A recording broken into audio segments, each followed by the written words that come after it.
and welcome to Scott's Inverts. I'm Scott. These are the inverts. Today we are going to be setting up a fossorial setup very cheaply. These round tubs, we get these out of a pound shop or a dollar shop, wherever you are in the world. They're always really cheap. Here in the UK, I managed to pick this one up for £1 and 25p, so really cheap. You can get other types as well, other round ones, tall ones, what have you. It's always a good idea, especially with fossorial species, to try and go through one that's a little bit more see-through. You can get them that are frosted, but if you're like me, when it digs down and it creates its webbed burrow, I like to be able to have a little nose and have a little watch and all the rest of it.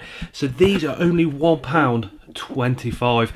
That is really cheap. Again, guys, we don't need to be having fancy enclosures. That's just really for our own looks and what we want. We can create a beautiful environment for a spider in something like this. Now they do come with a sticker on. Now people will say soak them in this, put them in that for an hour, blah blah. What I do is I put a little bit of dishwashing soap in with some water. Nobody uses a sink overnight, so I just literally leave it like that overnight, and in the morning it just comes straight off if it hasn't already come off all by itself. Now when we start this video, it's going to already have a series of holes. Now what I like to do is I've got a little Dremel tool with a tiny drill bit, and I make those holes up and down the whole length of this enclosure and put plenty in the lid. When it comes to ventilation, you can't really overdo ventilation. As long as your spider can't get out of those holes, we're all good to go. What you do want to do is trying to put ventilation holes in that substrate. What that does is it allows airflow through that substrate, and fingers crossed helps to protect our enclosure from things like mold and bad bacteria growth, as well as hopefully it kills it off and stops that from growing. But again, nice clear enclosure. This one is a 3 litre one. You can get bigger ones, can get smaller ones. Just go off the size of your spider. So this one is for a juvenile, or if you have a dwarf burrowing species, Burrinipes for example, this one would be absolutely perfect even as an adult. So just bear that in mind. As your spider gets to be full size, it may require a bigger one, but just adjust that accordingly. Anyway, let's have a look how we convert this into a beautiful fossorial setup for your spider. Oh, so we have indeed prepared our enclosure. So far we have actually drilled a ton of holes in the lid. You can use a soldering iron, but I just prefer to use a Dremel, so I've used the Dremel. I've gone with the Dremel drill bit that is making these tiny holes. Again, if your spider's bum can fit through that hole there, make sure you use a smaller one, and that is absolutely perfect. Tons of ventilation on the lid.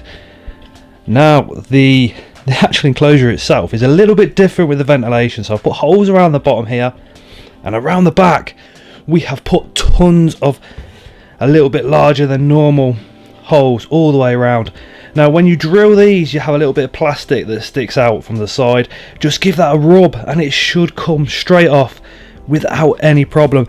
Now the reason I've kind of gone, well, we'll put the holes around the outside at the back and not at the front. We have put holes here, so it does still allow for ventilation, but that's because when it's on the shelf, it's going to be facing this way, and I'm hoping I'm going to start a burrow here, so hopefully the spider will go down here and those holes won't obstruct the view, whereas from the other side it could possibly obstruct our view, or it just looks a lot more aesthetically pleasing if we look at it this way without the holes being there, I think. But we've got them around the bottom. Now the substrate that we're going to put in, it's called BioBiz, and it's the original all mix. It's like a potting compost with a little bit of those white vermiculite. Now if we kind of put in inch and a half and just firm it down a little bit, don't make it super tough, just enough so that when the spider makes that burrow, the burrow gains and helps to keep its shape. So we're going to keep doing this until we get around 3/4 of the way up this tub.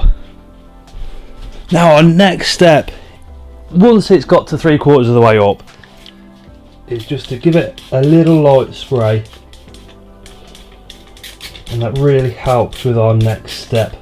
Now these live planted enclosures, best thing to go for with one like this is just purely moss. So ciao, we have some moss. We have some gorgeous moss, look at that.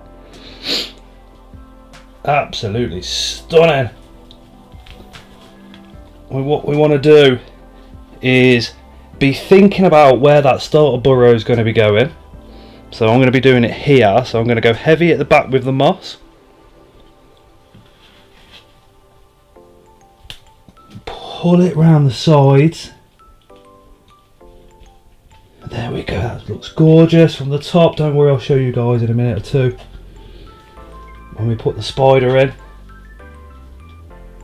This feathery moss doesn't actually need huge amounts of contact with the ground either, which is really, really good. It just needs that humidity in there. So we'll give the moss a good spray. Good thing with moss is it does not need a lot of light either to keep going. It will grow in the shade, which is really good for us when we're keeping these enclosures on the racking.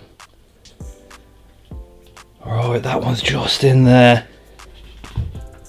Maybe a little more there. That leaves us with enough room to start the starter burrow and have a water dish in there as well.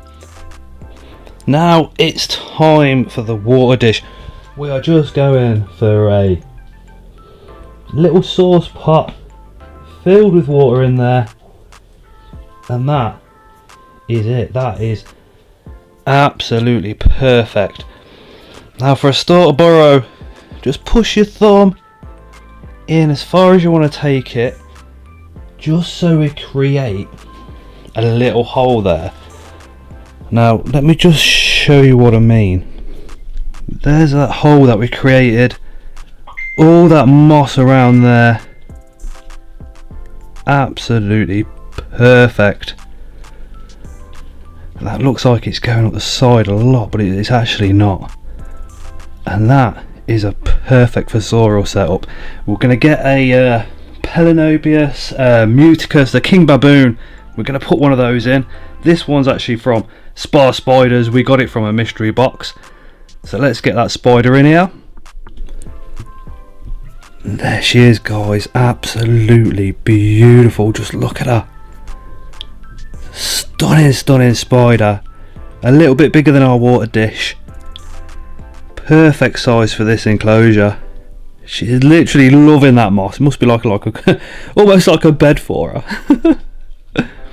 Hopefully she'll go down that starter burrow pretty soon and start creating a nice burrow down there. All this hopefully will be all webbed up, and down the bottom there she'll have a cavern where she'll be.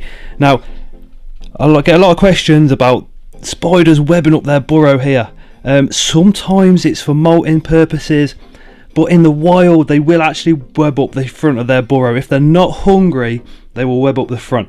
Now this is mainly for protection against hordes of ants, so when the ants come they can't gain access into the burrow to harm our spider while they're molting or just down there relaxing. But they want to be down there. That's the safest place, the best place for them that they feel. They don't want to be out and about. They want to be in that burrow all nice and safe. And these fossorial species, you're not going to see them very often, literally on rehousing.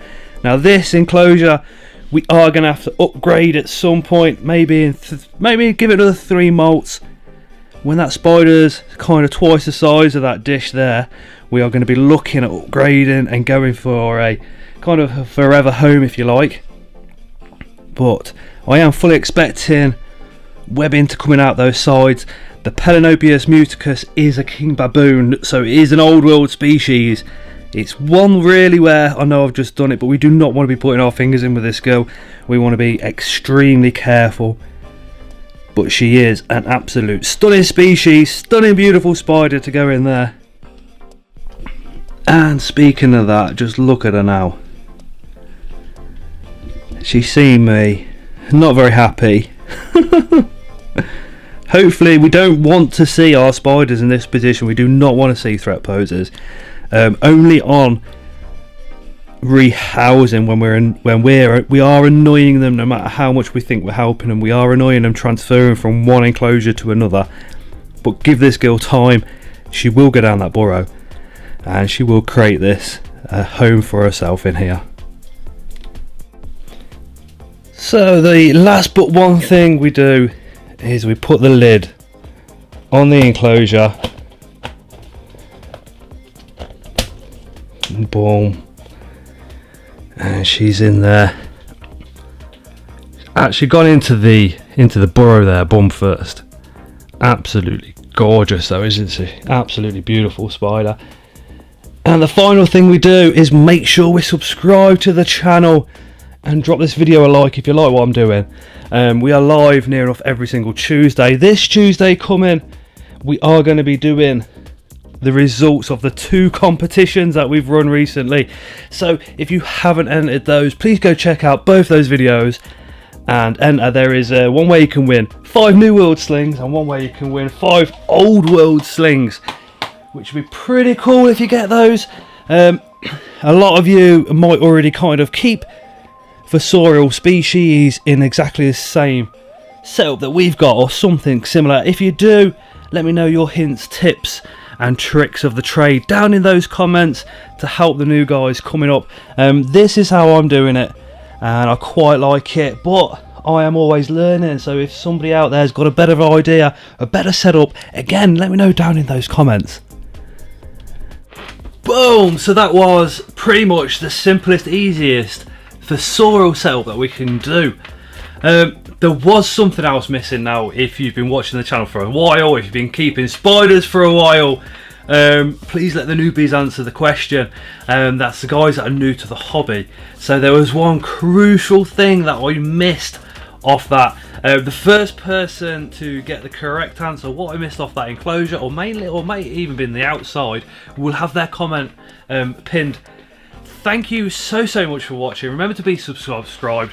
Try and get yourself one of these mats. These are awesome because if you spill any soil on these, you can just wrap it up and put it straight back in the bag or in the bin, wherever you want to put it. Anyway, thank you so much for watching, and as always, we shall see you again on the next one. Massive thank you to the channel members. You guys make a huge difference.